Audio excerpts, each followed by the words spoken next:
दोस्तों 20 जुलाई को जो सरकारी क्रूरता का सामना इन तमाम छात्रों ने किया, उसमें से हमारे साथ एक ये भैया हैं, एक ये भैया है, एक वो है, एक ये है, और भी तमाम लोग हैं, कई लड़कियां भी हैं जिनको बहुत चोटें आई। तो सरकारी तानाशाही की वजह से जिन छात्रों ने अपने पैर गवाए, हाथों में चोट लगी, सर फोड़ दिए, और जिन बच्चों ने इतना अत्याचार सहा, मैं उनके साथ हूँ। आपका नाम? मेरा नाम अभिषेक सिंह है, मैं यूपीएससी की तैयारी करता हूँ। अच्छा, यूपीएससी की तैयारी कर रहे हैं तो भैया आपके हाथ में कलम किताब होनी चाहिए, लेकिन देख रहे हैं कि आपके तो पैर टूट गया है, आप व्हीलचेयर पर हैं।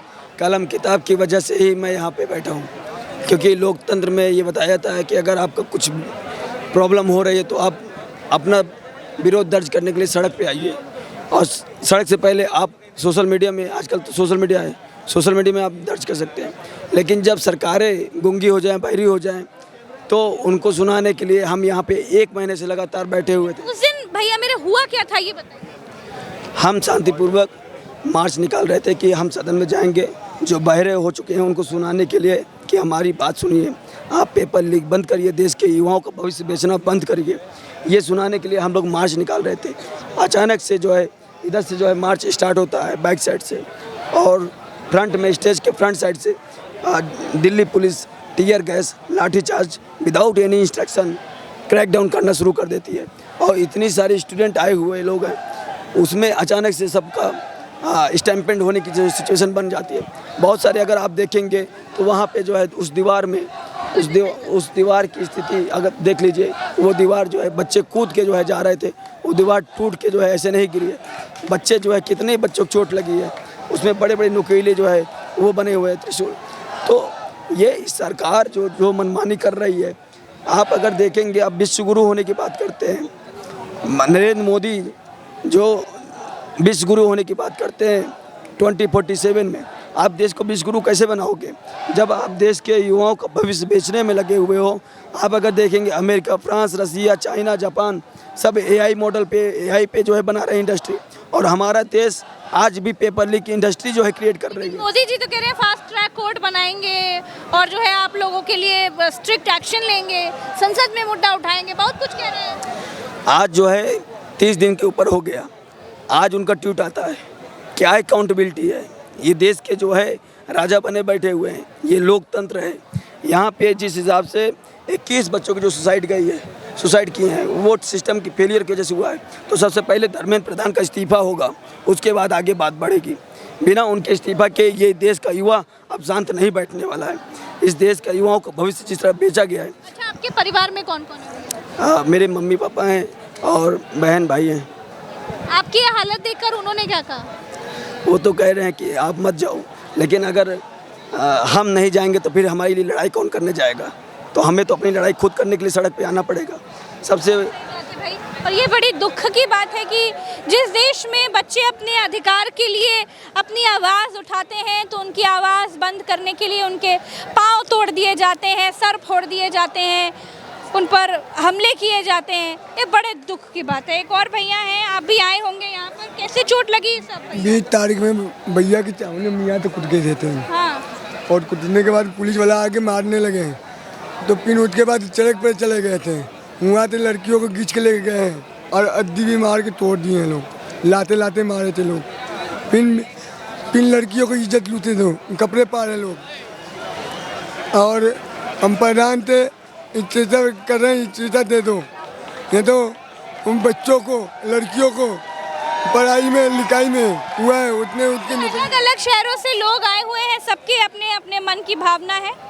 ये भैया हैं, इनकी चोट लगी हुई है पैर में। क्या नाम है भाई? हरिबंत मैम। हाँ जी, हरिबंत। हरिबंत भाई, कहाँ से हैं आप? मैम मैं रोहिणी दिल्ली का ही हूँ। अच्छा अच्छा अच्छा, तो ये चोट कैसे लग गई?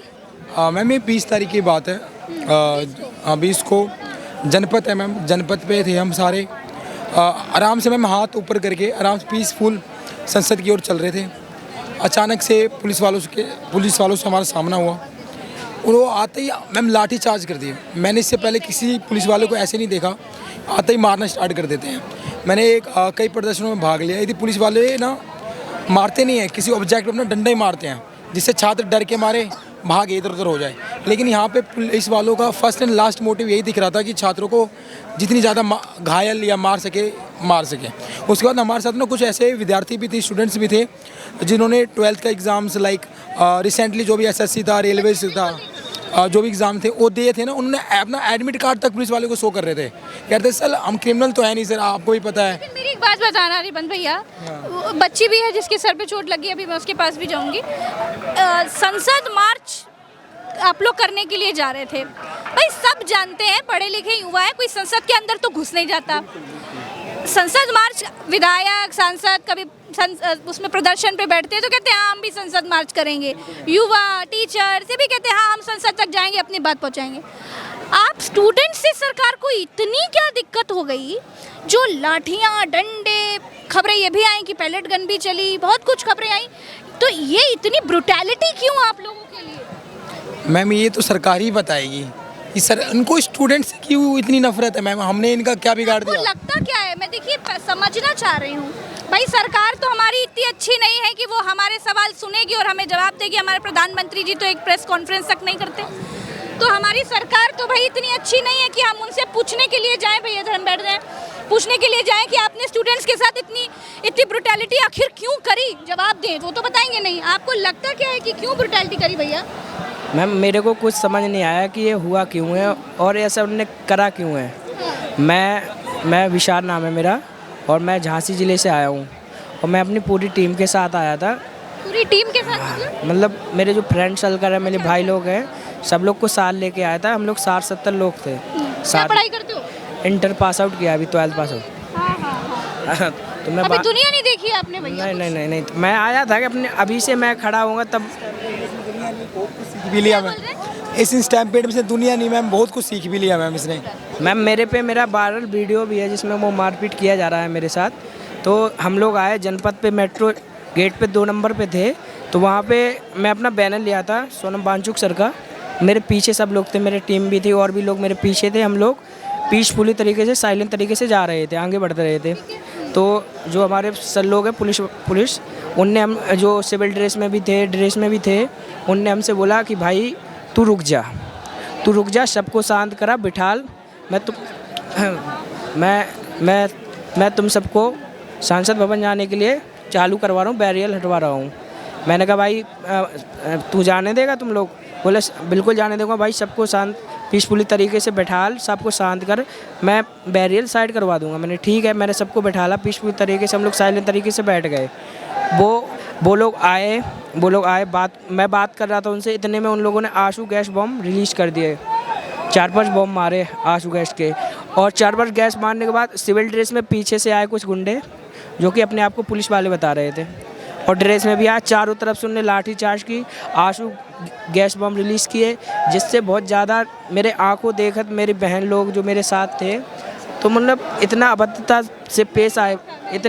से पेश आए वो लोग कि मेरे जो नज़रें थी ना वो बहुत। अच्छा, आपको सामने जब पुलिस वाले आपको मार रहे थे तो मैं मानती हूँ ये पूछना मेरे लिए भी बहुत अजीब है, आपको उनकी आंखों में क्या दिख रहा था? मतलब पता चलता है ना सामने वाले के दिल में क्या है, मतलब आंखों से तो कुछ समझ में आ ही जाता है। क्या सोच रहे थे कि इनको इतना मारो कि ये दोबारा जिंदगी में कभी प्रोटेस्ट करने का ना सोचे, या फिर ये सोच रहे थे कि मैं मजबूरी में मार रहा हूँ बेटा, नौकरी मजबूरी है? मैम मजबूरी होती है ना, मजबूरी एक दिखाने का। दिखा उनके चेहरे में?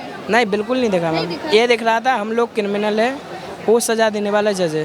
देखिए मैं मानती हूँ कि सरकारी मजबूरी है भाई, नौकरी की मजबूरी होती है, लेकिन अगर ये एक बार ये बोल देते ना कि मुझे उनकी आंखों में इंसानियत दिख रही थी, वो लाठी ज़रूर चला रहे थे लेकिन उनकी आंखों में इंसानियत थी, अगर एक बार बोल देते तो शायद मेरा दिल पसीज जाता। मुझे लगता कि हाँ पुलिस की आंखों में भी पानी है। चलिए कोई नहीं, हाँ अभी रुकिए। हाँ जी, नाम बताएं आपका? मेरा नाम रतन कनौजिया है, मैं उत्तर प्रदेश।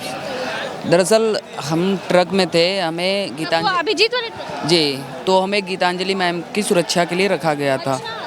तो हम जब वहाँ पे थे तो जैसे एक कांस्टेबल आए, जब गीतांजलि मैम का जब बाल पकड़े ना तो मैं उनको हटाना चाहा, जब ऐसे मैंने हटाया तो नीचे से एक कांस्टेबल ने लाठी चलाई और यहाँ लग गया मुझे। आपने इसका एक्सरे वगैरह कराया है? टूट तो नहीं है? नहीं है, बस वो मांसपेशियाँ है ना, उसमें थोड़ी सी चोट लगी है बस। अब बताइए इन लोगों ने ये इतनी मार क्यों खाई? अपने पर्सनल किसी हित के लिए नहीं, एक सोशल कॉज के लिए मार खाई है कि इस देश की शिक्षा नीति बदलनी चाहिए। जो नाकारा शिक्षा मंत्री है उसका इस्तीफा होना चाहिए।